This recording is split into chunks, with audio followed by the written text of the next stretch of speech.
proceeding towards a very, very special session, a very special deliberation with a very special person who is the former Prime Minister of United Kingdom, Mr. David Cameron.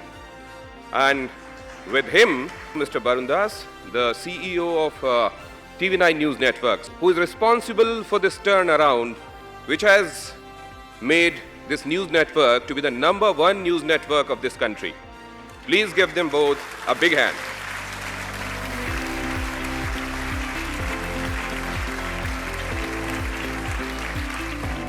After the pandemic of COVID-19 came Ukraine war. The whole world is facing something called a growing global inflation.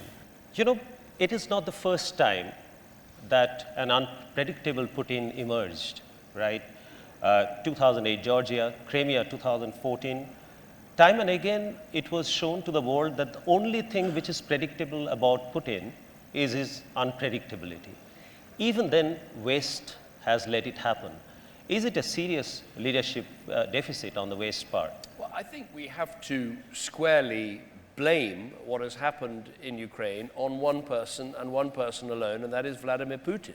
He chose to invade this country. And sometimes in international affairs, sometimes it's on the one hand, on the other hand, or it's very complicated and difficult. This is not complicated. This is not difficult. Ukraine is a sovereign, independent country. He invaded the entire country. He has been pummeling it with artillery. He's been killing thousands of people.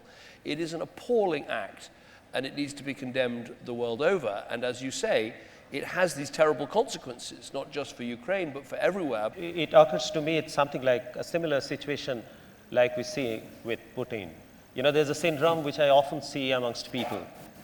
The syndrome, I describe the syndrome saying that my mind is already made up, don't confuse me with facts. Yeah. So when you suffer from that syndrome, no amount of dialogue is going to work. I mean, even the G20 is going to be hobbled this year. How can you have a proper G20 where you're expecting people to sit round the table with a mass murderer and war criminal, which is what Vladimir Putin is? So we need to do more to get the world's democracies together. To my mind, there are three aspects country will have to look at to even aspire for the status of Vishwaguru or the leadership, which is obviously the geopolitical stand that a country can take, the economic prowess, and more importantly, or maybe equally importantly, the branding or the image of the country.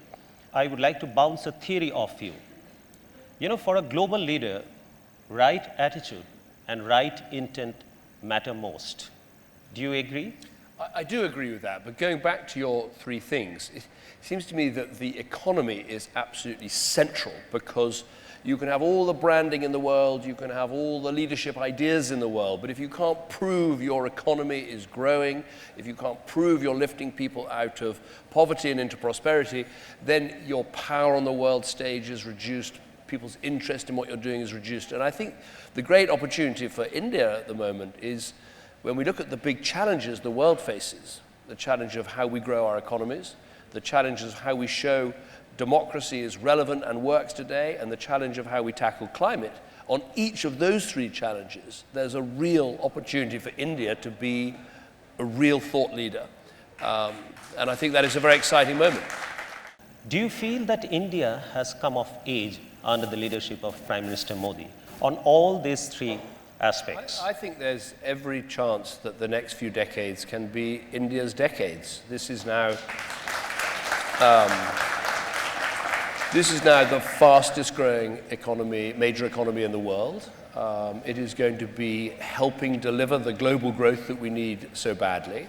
And I think, what I see in Prime Minister Modi, and when I worked with him and we had a very good relationship, is he combines, obviously, very powerful rhetoric, very powerful arguments, but also with a track record of delivering and implementing real changes on the ground. We're proud of our International Solar Alliance. How can India and UK partner in initiatives like that? Do you have any thought on that? I think it's a brilliant initiative, the International Solar Alliance, and Britain was an early adopter in 2018.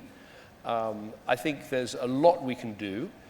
I think particularly with poor countries that are unstable in Africa and elsewhere that suffer from corruption.